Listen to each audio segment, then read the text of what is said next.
যে সহজ সমীকরণে বিশ্বকাপের সেমিফাইনালে খেলবে বাংলাদেশ দেখুন, পয়েন্ট টেবিলেও চরম লাভ। শেষ মুহূর্তে নাটকীয়তায় বিশ্বকাপে আইরিশদের কেমন করে হারালো বাংলাদেশ।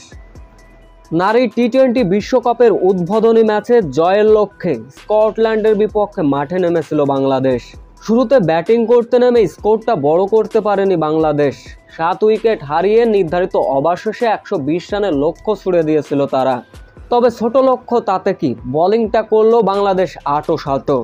ফাহিমা খাতুন, ঋতুমণিদের দুর্দান্ত বোলিং, যার ফলে পাওয়ার প্লের মধ্যে স্কটল্যান্ড 31 রানে 2 উইকেট হারিয়েছিল বিপদে। এরপরে নিয়মিত বিরতিতে উইকেট হারাতে থাকে স্কটল্যান্ডের উইকেট রক্ষক ব্যাটার ব্রেসি সর্বোচ্চ 43 রানের দুর্দান্ত ইনিংস খেলে, যার ফলে ম্যাচ চলে যায় শেষ মুহূর্তের নাটকীয়তায়।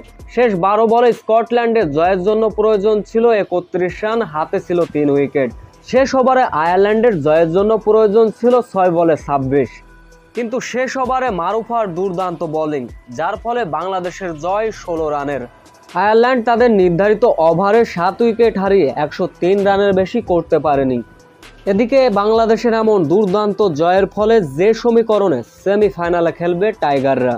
বিশ্বকাপের মঞ্চে এখন পর্যন্ত একটা ম্যাচ খেলেছে বাংলাদেশ, যেখানে একটাতে জয়, পয়েন্ট হচ্ছে 2। এই 2 পয়েন্ট নিয়ে পয়েন্ট টেবিলে শীর্ষে উঠে গেল বাংলাদেশ।